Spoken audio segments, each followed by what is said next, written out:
pulling clients like Jake Paul? How did you pull this off? So I can't have all the glory on me. It was through one of my mentors, Dennis Yu.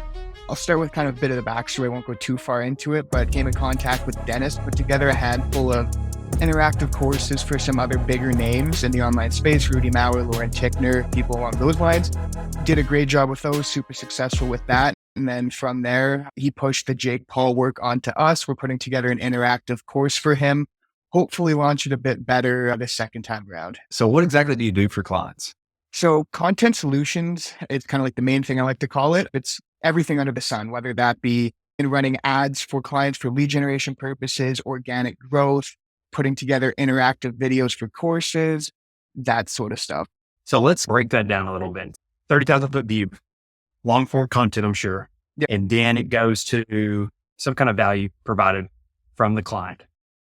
And then I'm guessing you chop it up, repurpose, and then distribute that out, and then post to relevant sites or relevant niches, and then set ads behind it. Correct. So more along the lines of that's kind of what we do on the personal branding side. I host my own podcast. We'll take you as an example.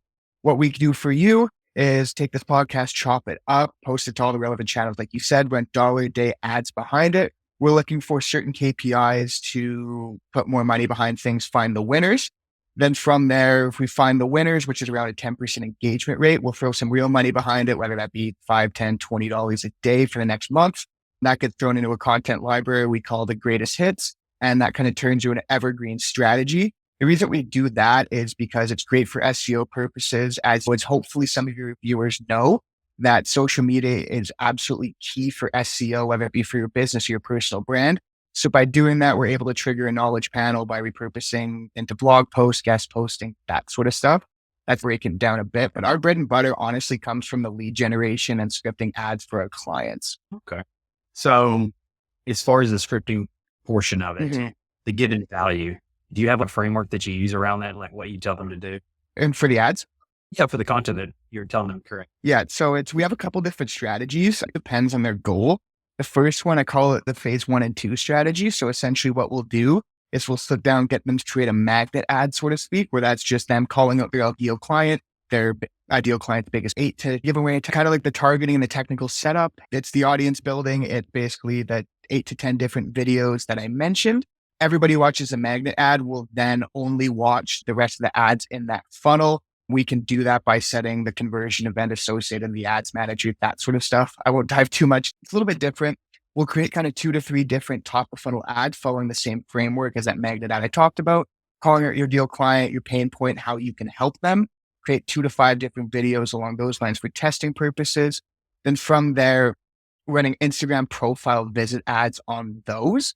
Implement a commission-only appointment setter who will then reach out to every single person that either follows you or likes the content. And then with retargeting ads, that's basically just case studies, that sort of stuff. And you're retargeting the people who have either followed your account or messaged you in the past, that sort of stuff. And that's through DM, I'm guessing going through like Instagram. Correct. Yeah. Is that kind of the main platform that you push through? Yeah, Facebook or Instagram, usually both. Which one do you like more? For the second strategy I talked about, Instagram for sure, like way better. But honestly, like the phase 1 and 2 strategy, it's Facebook seems to be better because Instagram now, everything's full of ads. But the first strategy I talked about is a little more evergreen. It's a little less in your face, buy my services or whatever. So just dependent on where your ideal client lives. Through Facebook without the, I guess the DMs. I guess it relies more on the messaging and the content creation on that end. 100%. Is that dealing with that? And hey, do this or say this to a client. It might not come off that way. Have you ran into that before? In regards to the messaging, absolutely. We work done for you with the scripting where it's like, they'll just give us a list of the messaging, like kind of what they want to do. And then we'll go from there. But if we're just kind of leave it to them and just be like, come up with this, the messaging is usually completely off. They're not really niching down sort of thing where it's like, if I run an ad and I say business owners, like that is just, it can be everybody from 16-year-olds setting up a Shopify store to CEOs of 1,000+ employee companies. So it's like, you really need to be refining your messaging, especially if you're relying on the algorithm on the meta platforms. The messaging is key with any paid social now. You mentioned in a previous video that you post to relevant niches. Mhm. What do you mean by that? So our targeting, a lot of people can do this and a lot of people do this. But as an example, if you wanted to go after marketing agency owners, what we'll do is we'll go into Apollo or Rocket Reach or whatever. We'll scrape a list of your ideal client. If that's like 1 to 50 employees and founders, CEOs, decision makers, we'll scrape that, show it into the ads manager. And then from there, we'll make a 1% lookalike audience. And then from there, we let the algorithm do its work and push to those people and more people that are going to buy, watch your video, etc. Let's talk about ads Mhm. behind that. I know you said it's a little bit with personal brand. What is your ad strategy on that end? And I know you probably have a few different ones based on client, but give me an overview on that. Yeah, for the personal branding side, going back to what I said before, like it's just a volume game at that point. Like lead generation's different, but the personal branding side, we want content and that content needs to be everywhere. So like I said before, we'll post 30 clips or something, $1 a day ads behind that. Then we're looking for a 10% engagement rate.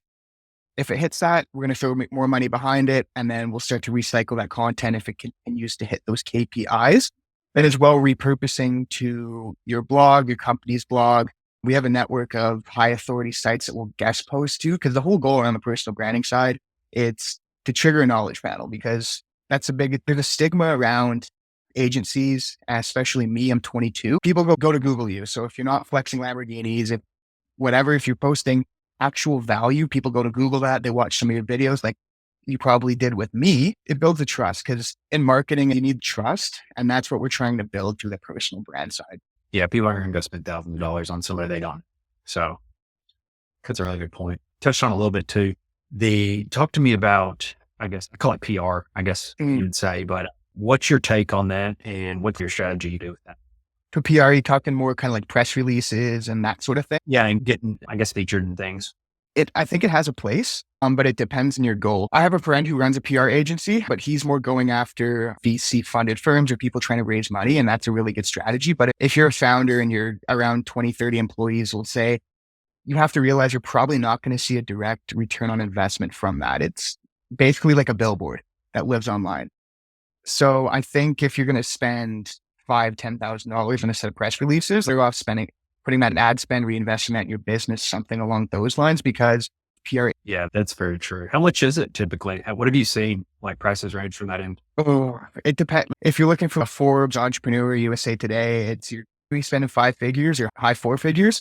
But if you're looking for like local publications, that sort of thing, you're probably be closer to one to $3,000. Yeah, I knew it was up there. So what's your current offer right now? Current offer, obviously everybody has a few, but our biggest thing is done for you ads. A couple different strategies like I talked about earlier, but it's really dependent on the client's goal. And the one thing I want people to realize, it's as marketers, we don't create a fire. We're just pouring gas on it. So a lot of times people will come to us with their like last $3,000 to $5,000 and say, here, and that is the worst thing that you can do. For any marketing agencies listening, your owners, founders, do not take on that type of client. Trust me, it will be a headache. They'll take up a ton of your resources, time, that sort of thing. Yeah. And they're going to have a bad taste in their mouth from you, and you weren't even able to finish out testing before you could even put anything. Exactly. I get that for sure. How's that offer changed over time? I'll start with kind of the backstory of our agency. I started as like the typical short form content agency, 30 clips a month, blah, blah, blah. I realized probably, I want to say 8 months to a year ago now that people need to see a return on investment. First, even if they're spending $1,000, $2,000 with you a month, they're going to churn after that 90-day period, especially if they're not seeing a result from it. So there, I learned the paid ad game and then took our scripting capabilities from prior and translated it to the paid social, used myself as a guinea pig because I think your own best case study. And then refined the process, and here we are today. How are you tracking that you get results for your clients versus just them telling you, oh yeah, we did this or that? So before we even start, we'll go through their Google Analytics and make sure they have the pixel set up, that sort of thing. We do charge a setup fee because implementing Google Analytics and Google Tag Manager is a lot of legwork, but that's the number one thing. So make sure the pixels on Meta are tagged properly, the Google Analytics is set up, the conversion events are, passing back the data through the conversion API, that sort of thing. So they actually have a dashboard on Google Analytics that will tell us how much they've made and where the traffic came from, etc. Okay. So how are you pulling in clients? So the exact same ad strategies we're running for our clients and running for myself. Like I said, I'm my own best case study. I'm constantly using myself as a guinea pig to try new things. The one that's crushing for me right now is that phase 1 and 2 strategy I talked about. Just creating a magnet ad, just targeting it super broad, letting the algorithm work, refining my message. That's the one that's crushing for me right now. But yeah, that's the biggest thing is through paid social. So you talk to me about that magnet ad. What is it? What does it look like? Let's talk about that. It's calling out your ideal clients. And so as an example, we'll say plumbers. So it'll be like plumbers, biggest pain point for them is getting new clients, or they've been burned by marketing agencies in the past, something like that. So it'll be like plumbers, are you struggling to get new clients? This is how we took insert case study from X to Y, and we can do this for you. Follow me for more, that sort of thing. And then they'll watch it, usually watch around 3 to 10 seconds, that video, and actually set that in conversion event in Ads Manager. We'll do that. And it'll go through, create 8 to 10 different videos like I talked about earlier. That's anything from 2 tips on how you can get more clients, asking people to go listen to my recent podcast that would apply to them, go read my blog, like a hot take ad, so that your ideal client would agree with. So it would be like, oh, you've been burned by marketing agencies in the past. I agree with you because, like I said before, we have a stigma. Most people step over their mother for a $3,000 a month retainer. Don't probably agree with that. You go down the process through there. But the key is the targeting and the messaging. But that's crushing for me right now. So you've done the dollar a day behind it. Once you find something, I guess, which one that works, how many are you split testing with? I test myself like 20, 25 different creatives at a time, just because my philosophy is I'm trying to fail as fast as I can, whether that's for myself, with my clients, so I can figure out what wins. Because like I've never met a marketer that can sit down and look at a batch of creatives and tell me what's going to work. And if I did, I would hire them on the spot and pay them a 6-figure salary. But it's a game of testing. It's like anything in business. You need to always test. Using a low cost strategy is the best way that you can do that. That way you're not lighting a ton of ad spend on fire. How long are you waiting to have that down? Anywhere for, like, obviously it depends on your budget and how much you're spending, but I've found the sweet spot is about spending $150 to like $300 first. And then you have an idea. But like you said, you can't just turn the ads off after 2 days, be like, oh, it's Facebook's fault that this isn't working. You need to spend a little bit of money and get some data to back it up. We've seen at least like a 7-day runtime of 25 or so different things. Yeah. Before we can see which ones are coming through. How much engagement are you having on these? Always expecting engagement because we'll post it to our social media platforms first. And then obviously you go into the ads manager, you click use existing post. So that way we have a little bit of evergreen, and it's going back to the SEO personal branding side. Even if you're running ads, it will still be on your account. But the engagement, if the messaging's good, that is a key indicator for sales, in my opinion. What's your CTA? Is it on the actual post? Okay. And is that then linked to send a message, book a call link, or what's that like? Yeah. So obviously it's dependent on the goal for running Instagram profile visit ads. The whole goal is to get followers so that they can be nurtured through retargeting. So at the end of the video, it's going to be follow me for more, or follow me for more, go through my past content, something along those lines. And then in the caption, it's just super simple. Just follow at client account. It's super simple. We don't really split test our CTAs or anything in the caption. It's more in the video. I guess I can see where you need to understand your client's needs on that end before you go out, because there's one way of doing something. If you want brand awareness and getting followers, there's this way of doing it. But if you actually just want to convert, there's another way of doing it. Exactly. What path are you following currently for yourself? I think engagement isn't a vanity metric, but to an extent it is. So if it's 3 months in and your agency, you have 10,000 new followers, great, but you haven't seen a return on investment, that's vanity. But it's okay after 3 weeks to a month and you're starting to see some sales trickle in. It's usually because engagement is an early indicator of sales that I mentioned. Number 2, it's data that you can use for retargeting. Are you capturing any kind of emails or anything? Not for myself or for my clients. We're not really a fan of, at least I don't touch email lists or anything like that. Like we'll usually go and set MailChimp up to a Calendly just so that they have those emails stored. Same thing with the CRM. We're not actively going out looking to capture contact information and going from there. I'm guessing you're doing a bunch of retargeting ads and things. Exactly. What kind of tools are you using to run this funnel? It's just ads manager. We're not doing anything special. Like it's our creative team. We have an entire editing team outside of like our project management software. We're not really doing anything special. I love it. It's very simple and very basic, but it works. Simple scales. At the end of the day, people Yeah. overcomplicate things. Simplicity scales. Yes, that is so true. Who are you learning all this from? Because I know everybody learns from somebody. You said you're 22 years old. That's young. Me at 22, I did not know anything about this kind of stuff. Who did you learn from this? A lot of stuff is just about business and how to run teams and that sort of thing. But for the fulfillment stuff, honestly, YouTube has been a great resource and Google. And ultimately, like I'm the type of person that I will learn more if I do things. Like I said before, like I'm trying to fail. So when I was failing on myself, like I probably spent $5,000 to $10,000 in ad spend on myself before I even saw any sales. I was able to do, and I was lucky and able to spend that money on myself. But my advice is just to do, just practice, because eventually you will figure it out. Yeah, imperfect action, just fail forward. That's how we haven't talked before this though. Yeah. But that's how I built all my companies, is literally from just failing forward, just getting out there, figuring it out, doing a basic version of whatever I'm doing, and then building upon that, making sure it's a foundation. That's the key. A long runway in front of me. So that's awesome that you're doing that. How long have you been doing this for? A year and 8 months now. Really? Yeah. And you're already working with Jake Paul, and dude, that's crazy, man. That's for the Habitat for Humanity. Who are some of your other clients? Invisible People, they're one of the top NGOs for homelessness. I love working in the nonprofit vertical. It's just, those people are fantastic. I actually feel like I'm making a change for the world. But Invisible People, if anybody's listening, please go check out their content. Myself, I had a stigma around homeless people and I thought a certain way, but watching the content, interacting with your founder on a day-to-day basis, it really opens your eyes up, and it's interesting to see how those people live and the mistakes that honestly our government is making with those people. Man, that's deep. I like that. And I'm sure that ties back to, you wouldn't go a sales route with them. Of course, that's going to be more for branding, and that's a different approach. That's entirely branding, top of funnel awareness. We're pure organic with them because of the nature of their content, it goes viral. Actually, he sent me a text today. We're 6 million views on Instagram just this month. But it's because we're trying to drive donations. So it's like the more views, the more eyeballs we get, the more individual donors we get.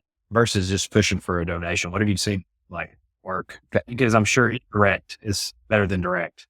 Yeah, you cannot push for a donation. It's like, the way that it was explained to me, it's basically like going onto the corner and asking for money. It's just, you get a little bit, but it's a small amount because people just feel bad. It's the indirect. It's like the biggest mistake nonprofits make with content is they're creating corporate style content, not actually stuff that people want to consume. That's where we start, is what can we make that people actually want to consume? Then from there it will snowball. When did you see your biggest revenue? What's something that you tweaked or did that you can trace that back to? Showing an ROI for my clients. Because I was able just to blast a ton of cold DMs, sit there for hours a day, sending cold DMs, having conversations, sales calls. But then everybody would churn after 2 to 3 months. I could never figure out why. But then I met Dennis, and he was like, you need to show an ROI to your clients.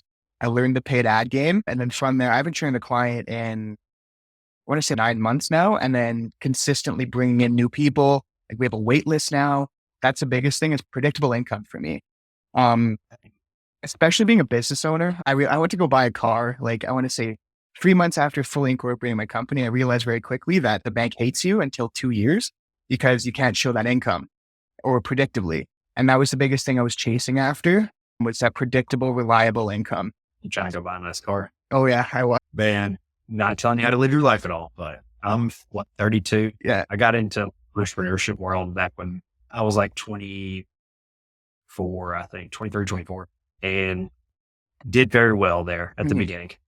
All my friends in the same kind of sphere doing the same things. Yeah. A lot of them went out and bought the huge mansions and the Ferraris and Lamborghinis. Yeah. And some of them years later, when things change, economy changes, things like that, a lot of them, they were selling those cars and wish they didn't have that. They built up $20,000, $30,000 a month in liabilities. Yep. And that's a hard come from whenever your business takes a dip. When you're used to it and you got in on an up market. Yep. That's something I've learned before as well. A lot of older, I call them old heads is what I call them, but the older generation in business it's just, I'll watch what they do and they're not driving those cars. Yep. They're not doing a lot. It's fun. Of course, you got to experience it, but look to people who have gone the path before and make sure you just don't do outside of that realm. But I always say that. And luckily I was frugal. I guess it's the way I was raised. I wasn't raised with a bunch of money or anything. So buying that, I was scared to do that. And I could lose it all. It still doesn't feel real. I've been in this for years now. And still I have that little stigma of, I don't know, I could lose it all one day. Yeah. It was a blessing in disguise for me. Honestly, I was struggling because I was very fortunate and thankful, but it all came very quick to me. It was similar as you had been at the pot to piss in, so to speak, at times. And it all came quick and it was, holy shit, this is insane. But like I said, it's a blessing in disguise. And now it's okay. Big purchases scare the living shit out of me because it still doesn't feel real. Like I'm less than 2 years into this thing, but it's crazy how much my life has changed. And this doesn't feel real. Like I don't know what to do. It like almost scares me a little bit. Push it back into the business, man. Yeah. Keep growing. What kind of ROI are you getting for your clients? What are you saying to them? Depends, but on average, it's like a 2 to 5x return on ad spend over the course of 3 months. Obviously, we don't have a 100% success rate. Otherwise, we'd be a lot bigger than we were. I don't think anybody has a 100% success rate. But on average, it's like a 2 to 5 ROAS, really dependent on like their niche, their goal, who they're going after, their case studies, them. There's a lot of moving parts involved in that. How big's your team? No full-time in-person hires. I do utilize VAs, of 9 that are more or less full-time. I'm guessing you have them doing I guess you tell me what they're doing. So 4 people on the editing team. I have my executive assistant who kind of acts as more or less the COO without that title, but she handles like a lot of client communication, getting on top of the team, that sort of thing. A couple media buyers as well. And then 1 person to help oversee strategy with me. Nice. Going through media buyers and using VAs through that, I'm sure you've gone through bad ones. And what's your experience with that? Fire fast, hire faster. Yeah. My philosophy of hiring is I'll hire 3 to 4 people for the same position, but let them know that they're competing for X number of spots. It's really tough, especially I think with anybody, not just virtual assistants, to find good people. But with media buyers, I don't like to micromanage, but with that, that was always like my biggest hurdle, be like, I don't trust to give this away to you. So it's more or less micromanaging, making sure you're not screwing anything up. And if there was anything, I'd give feedback, constructive criticism. And for me, it was like how they took it. If they're kind of like, no, and made excuses, goodbye. And if, okay, I'll learn from this, then it's okay, you get another chance. Let's build from here. Yeah. Finding somebody that's coachable, that's a big skill, I guess I would say. Mm-hmm. They just have to have that. Yep. 100%. How do you grow the corporation from here? We decreased client churn, like I said, knock on wood. Haven't churned a client in a while, but consistently just doing good work for my clients and having them talk about it. That's the biggest thing for me. I've never had this dream to build like $100 million a year business. I'm more than happy with like 10, 20 employees, $5 to $10 million a year is like my end goal. And then eventually exiting. But in regards to the growth, it's just rely on the foundations and the fundamentals. How far do you think you're away from it? 7 years. I'm constantly working towards that. I'm like, this is my life pretty much. This is 12 hours a day. This is everything to me. But realistically 7 years, but will that happen? I guess we'll find out. I like it, man.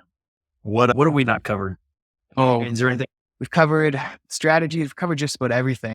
Anything you want me to go further in on? Let's see here. I'm trying to be selfish here and think of what you can help me with. Because I give an overview on a lot of things, but I can go deeper to. Yeah. Is there any part you'd like to go deeper on? I think the ad strategy stuff will be. I was just about to talk about ad strategy. There's a few things I learned even recently on that. And let's talk about it. Let's go through that strategy. Okay. So I'll start with phase 1 and 2. See how bad I screw this up. But so phase 1, talk about the magnet data we've done a few times. That's typical top of funnel framework. Calling out your ideal client, their pain point, how you can help them. If you can insert a case study in there, great. Then we'll go with 6 videos. So number 1 will be a 2 tips ad on how you can help them with the problem you mentioned in the magnet ad. Next one will be like a hot take ad. That's what I said. Your niche has been burned by marketing agencies in the past. Talk a little bit about that. Number 3, I call it like a coffee date or a small ask ad. That's getting people to a podcast or something. Just get them off of platform before you have like your big ask, which is like your offer. Number 4, it's like an advice style video. So it's similar like on the 2 tips I mentioned, but that would be like hey, my advice, if you want to scale and get more clients, is don't be scared of running ads or don't turn them off too early, something like that. Then number 5 and 6, it's incorporated into your offer. I call the offer you can't refuse ads. So through this, it'll be myself, or hey, I'll run your ads for free for the next 2 weeks, do all the setup. You just soak ad spend. Something like that, where it's like they've seen all the videos and then they finally see that. And it's, oh, no brainer, most of the time, at least in a perfect world. And then on the technical setup for that, we'll launch the magnet ad. We'll let that run for 2 weeks, gather as much data as we can. And then on the setup for the rest of the ads I mentioned, we'll set the conversion event on the magnet ad to people who have watched at least 10 seconds of your video. For the rest, we're going to go match that conversion event to people who watch 10 seconds of the magnet ad, set the frequency capped at 5 days. So on average, those people are only seeing your video twice a day. So it's not you're constantly in front of them, but it's just enough for you to be in the back of their mind. And you mentioned step 5? Was that a retargeting ad where you're giving them something where the offer that they can't refuse? Yeah. So the offer you can't refuse is incorporated in those like kind of phase 2 videos. So the whole idea behind it is all those videos are retargeting because you're only getting in front of people who watch the magnet ad. In regards to the budget for that, we do the budget for the magnet ad anywhere from $10 to $50 a day because that's one where you want to get in front of a ton of different people. We do anything from $1 to $5 a day because the audience size isn't nearly as big. And you said 5 to 10 seconds I need to be watching that magnet ad for? Correct. And that's really important in the messaging because I'm a big proponent of using the algorithm. It's a lot smarter than any of us. So that's where the messaging really needs to be concise. You can't be like business owners or founders. It needs to be like, have you currently raised between $1 to $10 million for your company in the last 60 days? And then after those people get past the hook, if those people are watching it, then they'll more than likely continue through that video. Yeah. How have you dealt with being perfect on ads, but somehow their sales copy or their funnel, or it's a back end issue on turning these clients these leads into sales? We're very selective with who we work with. Like I said before, we're just dumping gas on a fire. We're not creating it. So we'll not audit the business, but more or less kind of audit their marketing side and go from there. If you're giving us your last 5K, don't even bother. Like we're not taking it from you. Just in your conscience, I can't do that. But it's really just making sure that they have their shit together on a business side and making sure that we're not solving any business strategy problems. It's a lot of times too that the telltale sign is if they're micromanaging us. So it's like, hey, should we set a cost cap? Should we do XYZ? It's like, no, you hired us. It's either you let us take the wheel or like refund. Don't worry about it. Go somewhere else. We'll refer you to some of our partners. Yeah. Is there a rev limit that you like to see? Is there a sweet spot that you've seen where you guys have worked very well in? Is there anything like that? The clients that we'd like to work with, at least on the B2B side, it's like founder-led brands. That's usually around like, it could be like under 30 employees is usually it. And then revenue, for us to be comfortable, it needs to be around like $50K a month to $1 million a year. Gotcha. What's been your smallest client? We've worked with people doing less than 10K a month, but that's more on the organic social media management side. Yeah. Have you made progress with them? Not in the sales side. Like obviously we're going to do our best with the organic, like we'll get some leads that are trickling in, but it's like really set the example, be like, look, you're more than likely going to churn after 3 months. This is why we do have this option when you get sick of just paying us $1,500, $2,000 a month. And what's that option? Done for you ads. Gotcha. Yeah. And that's everything under the sun. What am I missing here? Remember that. I love to do a lot more. I love to dig into things. I've got to watch it. I got to remember that I'm on a podcast sometimes and I can't always like, hey, share your screen. Show me this right here. But man, I think we've gone through it. Where can people learn more about you, man?